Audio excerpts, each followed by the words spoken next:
Hello guys, welcome to history of physical education YouTube channel. My name is Abhishek Thakur और आज की इस video में आपको बताने वाला हूं हिमाचल में निकली हुई वैकेंसीज़ के बारे में।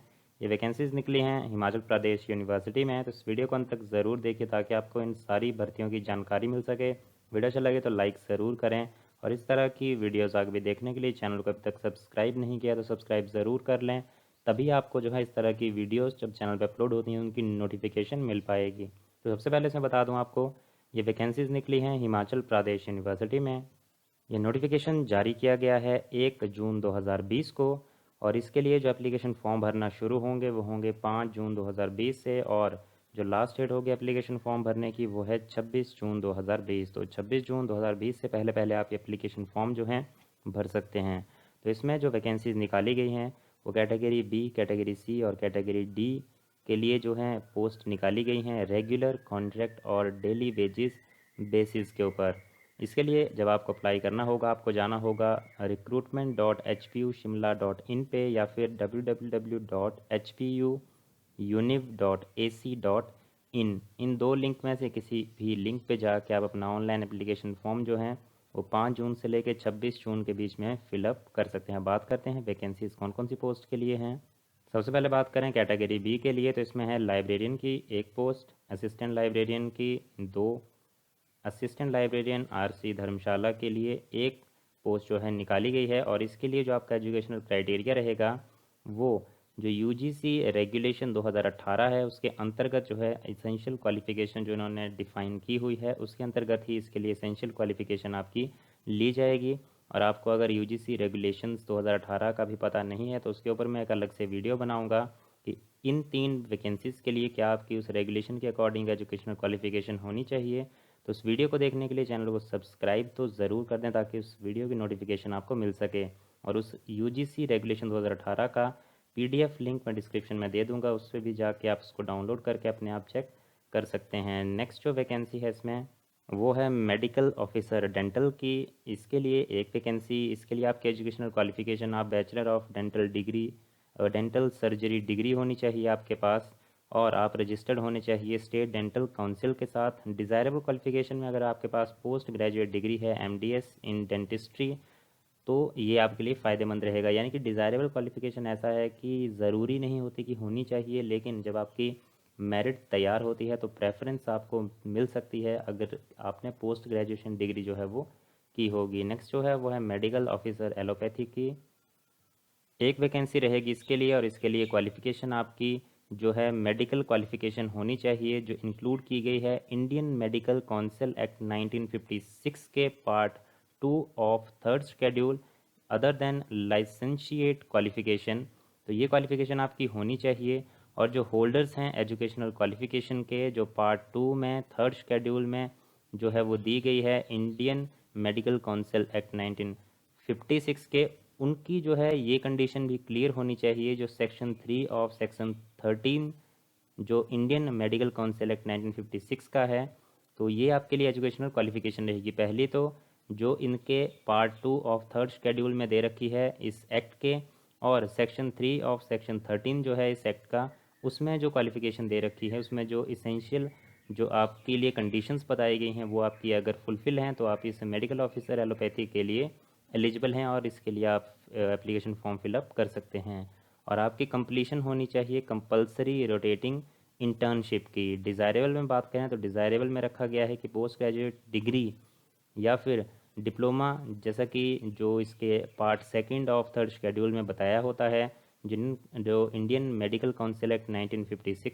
तो ये जो डिज़ायरेबल क्वालिफिकेशन होती है इसमें अगर आपकी ये नहीं भी है तब भी आप अप्लाई कर सकते हैं। नेक्स्ट जो वैकेंसी है यहाँ पे वो है असिस्टेंट आर्किटेक्ट की। इसके लिए है एक वैकेंसी। इसके लिए आपके पास डिग्री होनी चाहिए आर्किटेक्चर की और 2 साल का एक्सपीरियंस होना चाहिए आर्किटेक्चर फील्ड का।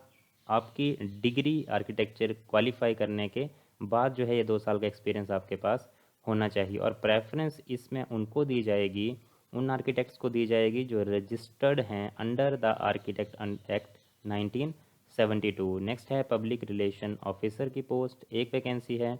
इसके लिए आपके पास बैचलर डिग्री होनी चाहिए जर्नलिज्म एंड मास कम्युनिकेशन, या फिर बैचलर ऑफ पब्लिक रिलेशन, या फिर bachelor of public relation and advertising from a recognised university का। अगर आपके इनमें से कोई भी क्वालिफ़िकेशन है तो आप एलिजिबल हैं इसके लिए, या फिर अगर आपने पोस्ट ग्रेजुएट डिग्री की है या डिप्लोमा किया है इन्हीं सभी ट्रेड्स में, इन्हीं सभी ब्रांचेस में, यानी कि जर्नलिज्म एंड मास कम्युनिकेशन में, या फिर पब्लिक रिलेशन, या फिर public relation and advertising form में, तो इसमें अगर आपकी पोस्ट ग्रेजुएट डिग्री या फिर डिप्लोमा है तब भी आप एलिजिबल हैं। लेकिन अगर आपके पास पोस्ट ग्रेजुएट डिग्री या फिर डिप्लोमा है उसके साथ साथ आपके पास जो 3 साल का प्रोफेशनल एक्सपीरियंस है इसमें होना चाहिए, तब आप इसके लिए एलिजिबल हैं। नेक्स्ट है सिस्टम एनालिस्ट यूआईटी, एक वैकेंसी।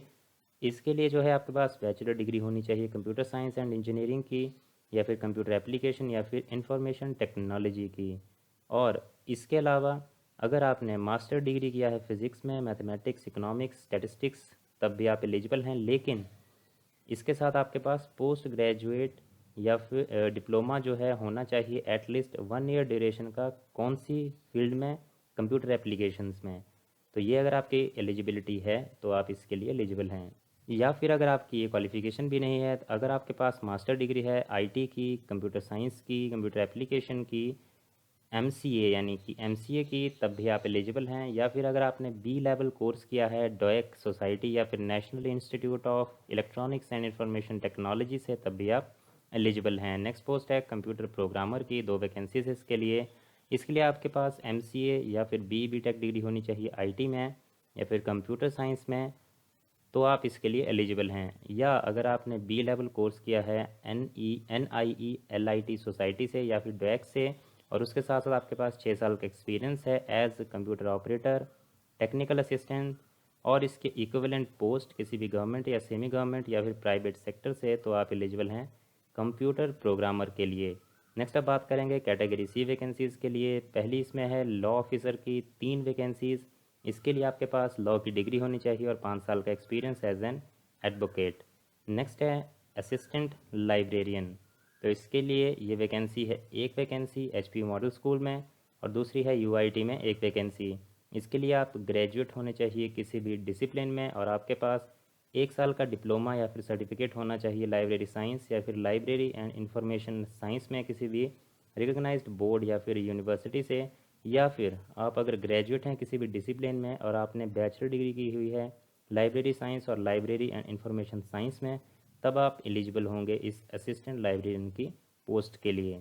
तो एक तो आप अगर ग्रेजुएट हैं और उसके साथ साथ 1 साल का डिप्लोमा है तब भी एलिजिबल हैं, या फिर अगर आप ग्रेजुएट हैं किसी भी डिसिप्लिन में और आपने बैचलर डिग्री की हुई है लाइब्रेरी साइंस या फिर लाइब्रेरी एंड इंफॉर्मेशन साइंस में, तब भी आप एलिजिबल हैं। नेक्स्ट है क्लर्क की वैकेंसी। इसकी हैं 54 वैकेंसीज़। इसके लिए आप बैचलर डिग्री आपके पास होनी चाहिए और आपकी मिनिमम स्पीड हो 30 वर्ड्स पर मिनट इंग्लिश और 25 वर्ड्स पर minute in Hindi type writing on computer पे। नेक्स्ट है जूनियर ऑफिस असिस्टेंट आईटी यानी कि JOA IT की वैकेंसी। इसमें है 37 वैकेंसीज़ और इसके लिए आप 10+2 पास हैं तो आप एलिजिबल हैं इस वैकेंसी के लिए। या फिर अगर आपने मेट्रिकुलेशन पास किया हुआ है 1 या फिर 2 साल के डिप्लोमा या फिर सर्टिफिकेट से किसी भी ITI से, और वो सर्टिफिकेट किस ट्रेड में होना चाहिए, वो होना चाहिए आपका IT में और इंफॉर्मेशन टेक्नोलॉजी, या हाँ सॉरी इंफॉर्मेशन टेक्नोलॉजी में होना चाहिए।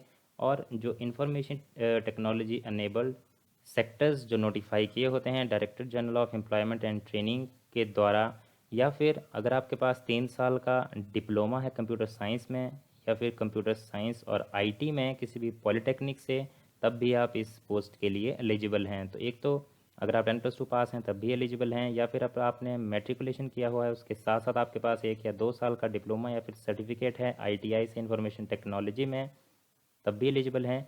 या फिर मेट्रिकुलेशन के साथ अगर आपने जो है कंप्यूटर इंजीनियरिंग या फिर कंप्यूटर साइंस और IT का कोर्स किया हुआ है, डिप्लोमा किया हुआ है पॉलिटेक्निक से, तब भी आप एलिजिबल हैं। और इसके साथ साथ आपकी जो है वो कंप्यूटर टाइपिंग स्पीड होनी चाहिए 30 वर्ड्स पर मिनट इंग्लिश और 25 वर्ड्स पर मिनट हिंदी की।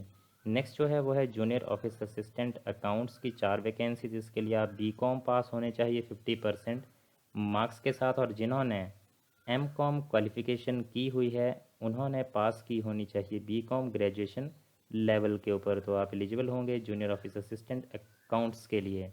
नेक्स्ट जो है आपकी पोस्ट है लैंग्वेज टीचर LT की HPU मॉडल स्कूल, एक वैकेंसी। इसमें आपकी BA पास होनी चाहिए और हिंदी जो है आपका इलेक्टिव सब्जेक्ट होना चाहिए BA में, और 2 साल का डिप्लोमा किया होना चाहिए एलिमेंट्री एजुकेशन में, या फिर आपने बीए किया होना चाहिए और 50% उसमें मार्क्स होने चाहिए, हिंदी इलेक्टिव सब्जेक्ट होना चाहिए और 1 साल का बैचलर इन एजुकेशन आपने किया होना चाहिए, यानी कि बीएड कोर्स आपने किया हो 1 साल का। या फिर अगर आपने बीए किया हुआ है 45% मार्क्स के साथ, हिंदी इलेक्टिव सब्जेक्ट हो, 1 साल का बीएड का कोर्स, तो आप इसके लिए एलिजिबल रहेंगे। या फिर अगर आपने बीए किया है 50% मार्क्स के साथ, हिंदी इलेक्टिव सब्जेक्ट और 1 साल का बीएड का कोर्स स्पेशल एजुकेशन, तब भी आप इसके लिए एलिजिबल रहेंगे। नेक्स्ट है, अगर आपने प्रभाकर ऑनर्स इन हिंदी किया है 50% मार्क्स के साथ, बीए एग्जामिनेशन के बाद, और इंग्लिश और 1 एडिशनल सब्जेक्ट था उसमें 50% मार्क्स के साथ, और उसके बाद आपने 1 साल का बीएड कोर्स किया है, तब भी आप एलिजिबल रहेंगे इसके लिए। या फिर अगर आपने एमए इन हिंदी किया है 50% मार्क्स के साथ और उसके बाद आपने उसके साथ साथ आपने 1 साल का बीएड किया है, तब भी आप एलिजिबल होंगे लैंग्वेज टीचर के लिए। तो इन सभी क्वालिफिकेशंस में से आपकी एक होनी चाहिए, और साथ ही साथ आपने टीईटी लैंग्वेज टीचर यानी कि टीचर एलिजिबिलिटी टेस्ट जो है, जो कंडक्ट करवाया जाता है HP board of school education के द्वारा, वो क्लियर किया हो, या फिर जो HP subordinate services selection board Hamirpur के द्वारा कंडक्ट करवाया गया था टीईटी एग्जामिनेशन, जो उसमें क्लियर हैं, वो भी इसके लिए एलिजिबल रहेंगे। नेक्स्ट है डाटा एंट्री ऑपरेटर, 3 वैकेंसीज, 10+2 पास होने चाहिए और डिप्लोमा होना चाहिए 6 मंथ ड्यूरेशन का कंप्यूटर में या फिर इसके इक्विवेलेंट में। नेक्स्ट है जेई सिविल की 7 वैकेंसीज, उसके लिए आपके मैट्रिक पास होने चाहिए या फिर 10+2 एग्जामिनेशन पास होना चाहिए आपका, और उसके साथ साथ आपके पास रेगुलर फुल टाइम डिप्लोमा होना चाहिए सिविल इंजीनियरिंग, या फिर बीई बीटेक डिग्री की हो आपने सिविल इंजीनियरिंग में। नेक्स्ट है जेई इलेक्ट्रिकल, 3 वैकेंसीज, इसके लिए आपके पास डिप्लोमा या फिर डिग्री होनी चाहिए इलेक्ट्रिकल इंजीनियरिंग या फिर इलेक्ट्रॉनिक्स इंजीनियरिंग में। कंडक्टर की वैकेंसी है 2, 10+2 पास होने चाहिए इसके लिए, और आपके पास वैलिड कंडक्टर्स लाइसेंस होना चाहिए। नेक्स्ट वैकेंसी है जेबीटी की, एचपीयू मॉडल स्कूल, 2 वैकेंसीज, इसके लिए 10+2 पास होने चाहिए 50% मार्क्स के साथ, या फिर सीनियर सेकेंडरी 50% मार्क्स के साथ आपने किया हो, उसके साथ साथ आपके पास 2 साल का JBT teachers course diploma in elementary education जो है वो होना चाहिए, या तो आपने 2 साल का जूनियर बेसिक टीचर्स कोर्स किया हो, या फिर आपके पास जो है वो डी डिप्लोमा जो है इन एलिमेंट्री एजुकेशन होना चाहिए, तो आप एलिजिबल रहेंगे इस जेबीटी के लिए। या फिर आपने सीनियर सेकेंडरी पास किया हुआ हो 50% मार्क्स के साथ और आपने 2 साल का जूनियर बेसिक टीचर जो है आपके पास हो, या फिर डिप्लोमा हो एलिमेंट्री एजुकेशन का, या फिर आपने सीनियर सेकेंडरी आपने 45% के साथ किया हो, 2 साल का जेबीटी या फिर डिप्लोमा एलिमेंट्री एजुकेशन का हो, तब भी एलिजिबल हैं। या फिर आपने सीनियर सेकेंडरी 50% के साथ किया है और 4 साल का आपके पास बैचलर ऑफ एलिमेंट्री एजुकेशन का है, तब भी एलिजिबल। या फिर अगर आपने सीनियर सेकेंडरी 50% के साथ किया है और 2 साल का diploma in education special education है, तब भी एलिजिबल हैं। या फिर आपने ग्रेजुएशन और 2 साल जेबीटी या फिर डिप्लोमा इन एलिमेंट्री एजुकेशन किया है, तब भी आप एलिजिबल हैं। और सबके लिए कंडीशन रहेगी कि आपने टीईटी यानी कि टीचर एलिजिबिलिटी टेस्ट जो है वो पास किया होना चाहिए क्लास 1 to 5 के लिए, तो ये एलिजिबिलिटी रहेगी इस पोस्ट के लिए। नेक्स्ट पोस्ट है ड्राइवर की, 1 वैकेंसी, मैट्रिकुलेशन आप पास होने चाहिए और आपके पास वैलिड ड्राइविंग लाइसेंस होना चाहिए हैवी ट्रांसपोर्ट व्हीकल के लिए मिनिमम 3 इयर्स ड्राइविंग एक्सपीरियंस के साथ। और आपके लिए जो है इसमें प्रोवाइडर बताया गया है कि हैवी ट्रांसपोर्ट व्हीकल लाइसेंस जो है वो एंडोर्स हो for driving public service vehicle बस, हाइट आपकी होनी चाहिए 160 सेंटीमीटर।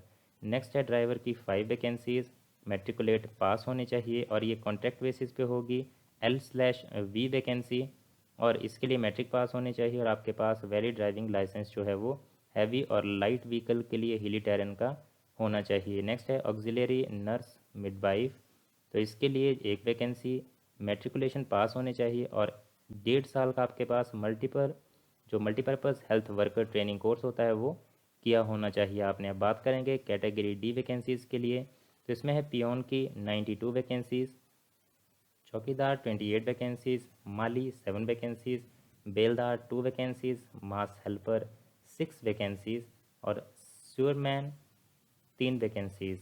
जो आपकी हैं पियोन, चौकीदार और माली के लिए, तो इसके लिए आप मैट्रिक पास होने चाहिए, और जो आपकी बाकी ये बेलदार, मास हेल्पर, सुअर मैन की जो वैकेंसी है इसके लिए आप मिडिल स्टैंडर्ड एग्जामिनेशन पास होने चाहिए। तो ये थी वैकेंसीज़ और उनके लिए एजुकेशनल क्वालिफ़िकेशन। बात करें एज क्राइटेरिया की, तो आपके लिए जो एज क्राइटेरिया रहेगा, मिनिमम और maximum age limit serial number 4 to 29, यानी कि लाइब्रेरियन वाली जो वैकेंसी थी 1 से 3 तक, उसको छोड़ के आपके लिए 18 से 45 साल आपकी एज होनी चाहिए बाकी एप्लीकेशन फॉर्म के लिए। तो 18 से 45 साल एज होनी चाहिए आपकी। फ़ीस आपके लिए जिस तरह से आप अपनी स्क्रीन पे देख पा रहे हैं, ये फ़ीस क्राइटेरिया रहेगा कैटेगरी बी और कैटेगरी सी एंड डी के लिए। वैसे भी जब आप अपना एप्लीकेशन फॉर्म भरते हैं, आपकी फ़ीस जो है वहाँ पे डिस्प्ले की जाती है आपकी कैटेगरी और आपकी जो अगर रिजर्वेशन होती है उसके हिसाब से ही। तो ये रहेगी आपकी फ़ीस क्राइटेरिया। और जो वैकेंसी रहेगी आपकी लाइब्रेरियन और असिस्टेंट लाइब्रेरियन के लिए, जो एप्लीकेशन फॉर्म फिलअप कर रहे हैं, उनके लिए एक बात ध्यान देना ज़रूरी है कि जो अपना एप्लीकेशन फॉर्म वो भरेंगे ऑनलाइन, उसकी हार्ड कॉपी उनको भेजनी होगी। रेलेवेंट डॉक्यूमेंट्स जो भी उन्होंने इन्फॉर्मेशन अपने साथ में डॉक्यूमेंट में भरी होगी, वो सारे डॉक्यूमेंट्स उनको अटैच करने होंगे, जैसे कि उनकी क्वालिफ़िकेशन के, उनकी रिजर्वेशन के। तो उन सभी की डॉक्यूमेंट्स की आपको एक हार्ड कॉपी भेजनी होगी 26 जून 2020 से पहले पहले। अब कहाँ पे भेजनी है? वो भेजनी है आपको the deputy registrar recruitment branch, HP university Gyanpath, summer hill Shimla 171005 H.P, यानी कि हिमाचल प्रदेश। तो इस एड्रेस पे पहुंच जानी चाहिए 26 जून 2020 से पहले पहले।